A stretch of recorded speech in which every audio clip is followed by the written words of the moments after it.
दुर्गा नाम्नीति विश्रुता नित्यानन्दा निराहारा निष्कलायै नमोऽस्तुते कात्यायनी महादेवी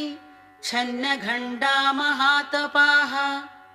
सावित्री सा च गायत्री ब्रह्माणी ब्रह्मवादिनी